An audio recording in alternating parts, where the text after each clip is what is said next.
And shout out to Professor Black Truth because he did his crime report on this today. And that is the update on Daniel Penny being arrested and charged with manslaughter. Let's see what they're talking about in this video.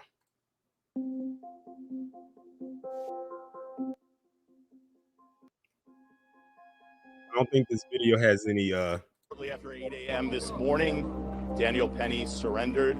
He did so voluntarily and with the sort of dignity and integrity that is characteristic of his history of service to this grateful nation.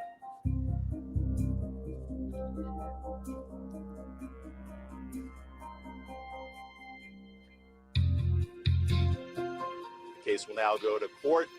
We expect an arraignment will occur this afternoon, and the process will unfold from there.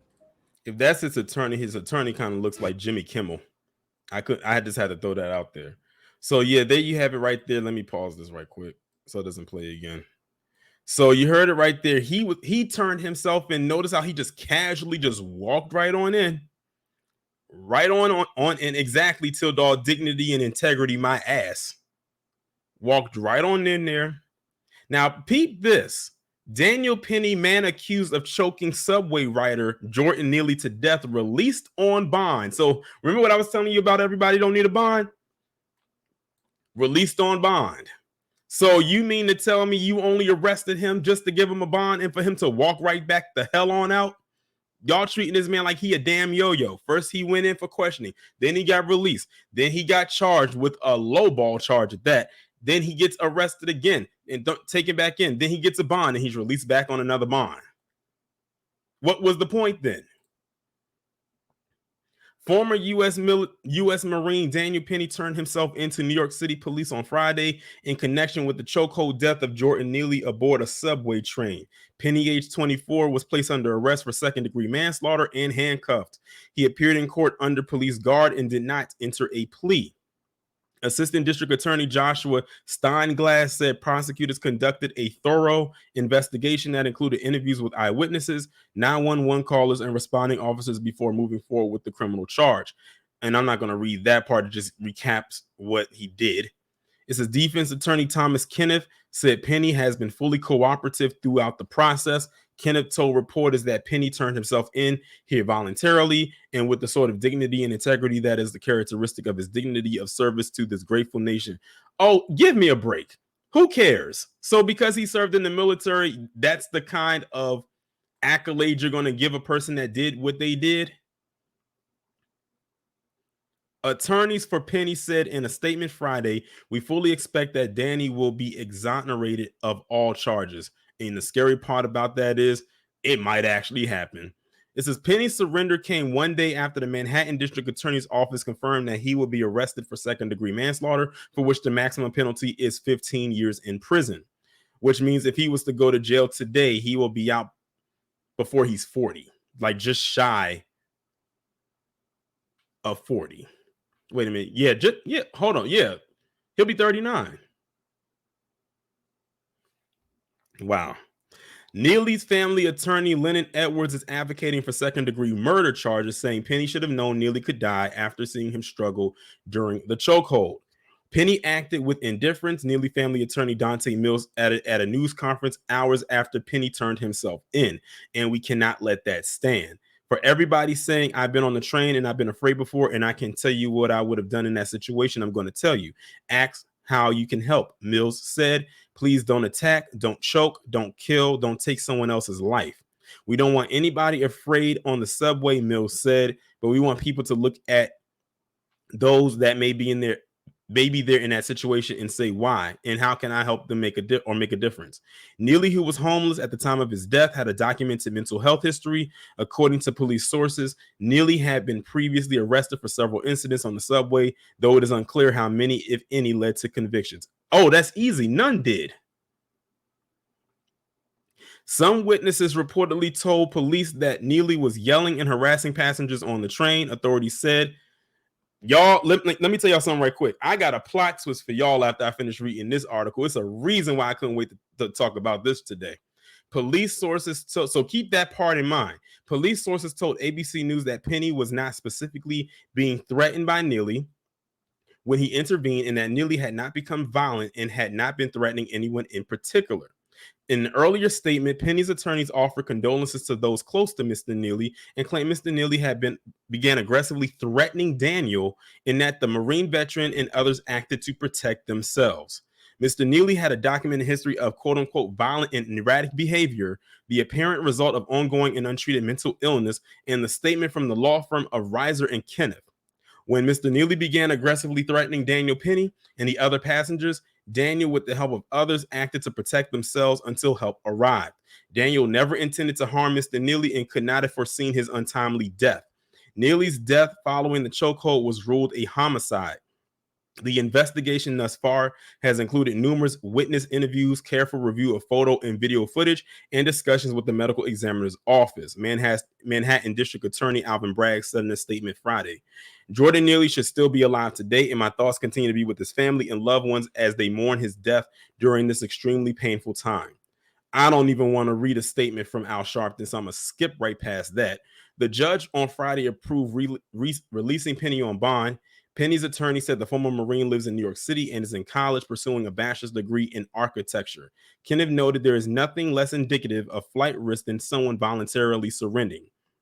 The district attorney's office decided to move forward with the charges without first going to a grand jury. The case will still be presented to a grand jury in the coming days as prosecutors work to secure an indictment, prosecutors said Friday, and Penny is set to return to court on July 17th. So remember what I said about keep that in mind? That part, where is it at? Let me scroll back up a little bit. Where the witnesses said that he was acting a certain type of way. Well, let me show you a video that I came across on Twitter that many of you probably have not seen because it just got posted a couple hours ago. Check this out.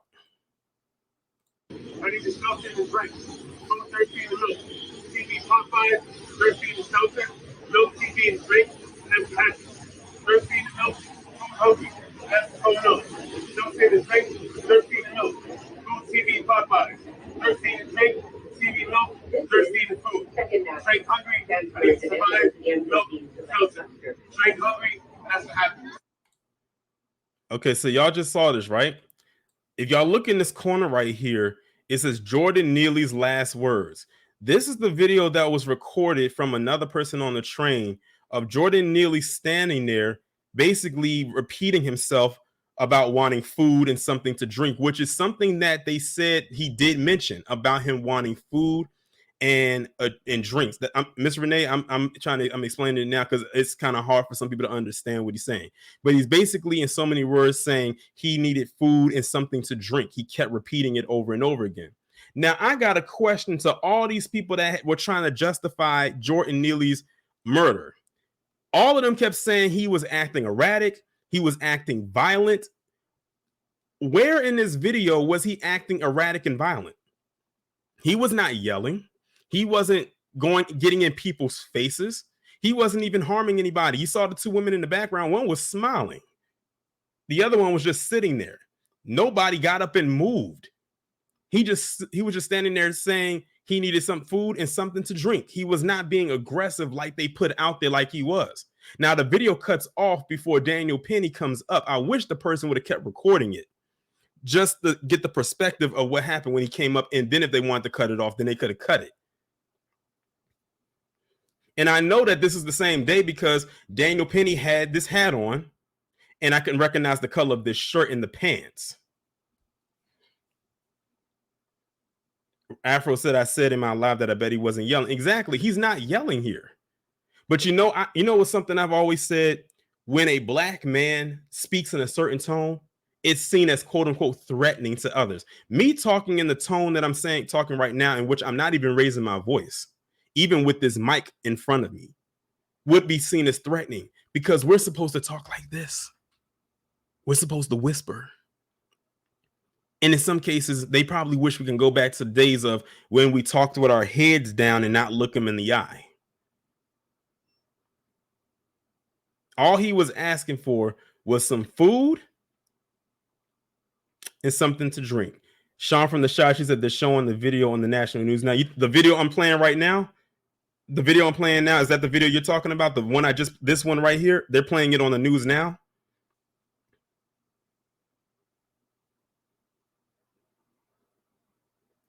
This is some heavy evidence right here for his side. The people representing him would have to represent his family because clearly he's no longer alive. But yeah.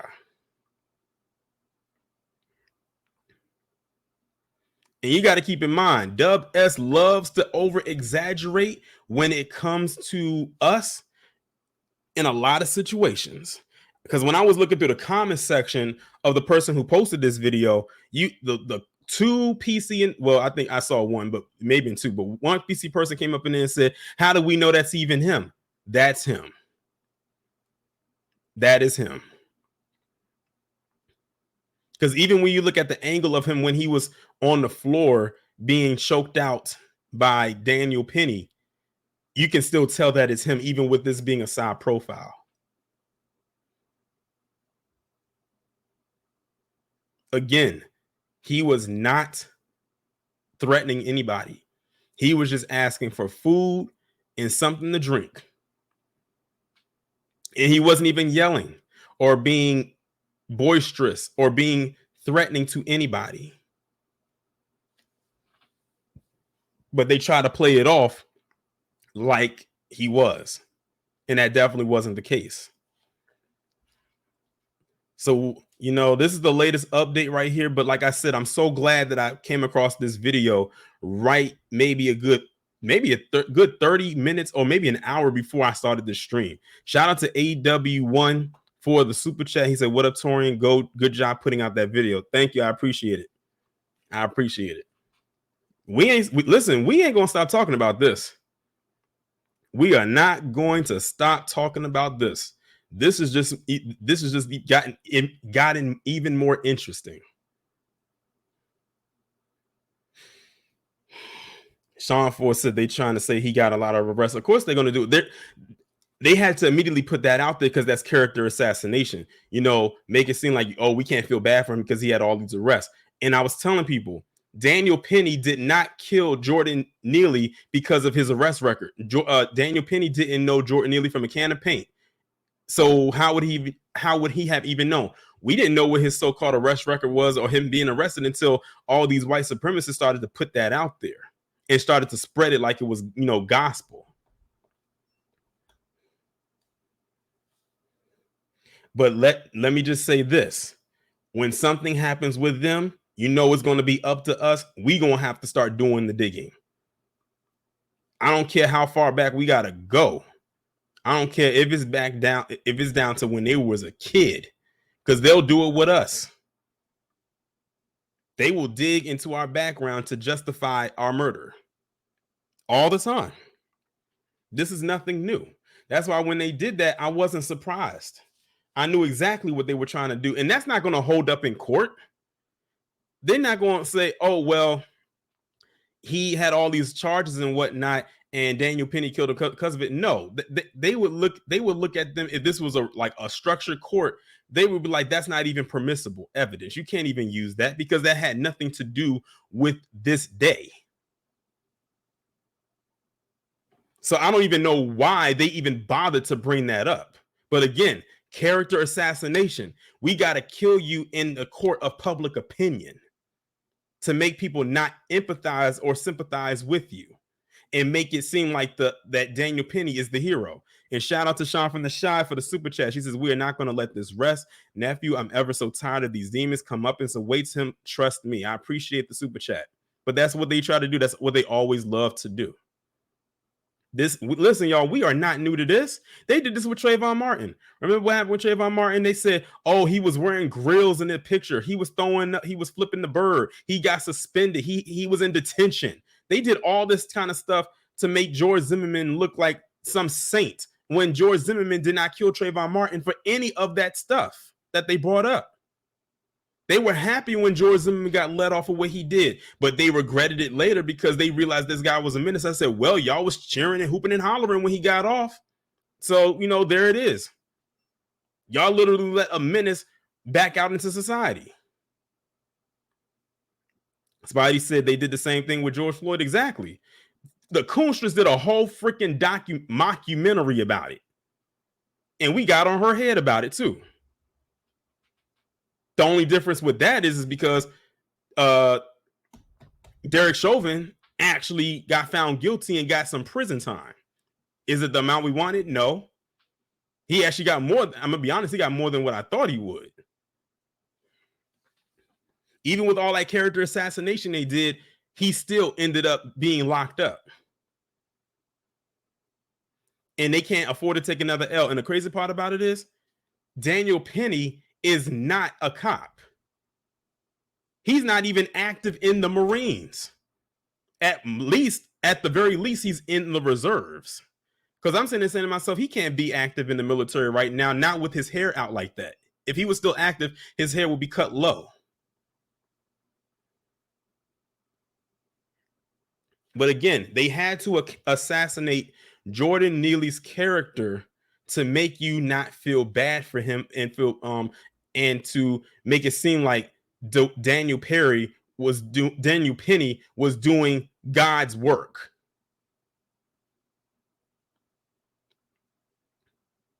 And people wonder why I say I feel nothing.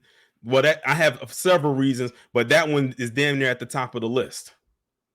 But I just wanted to bring this to y'all because I know many of y'all haven't seen this video because I only saw it on Twitter. Hopefully it starts floating around to more social media sites.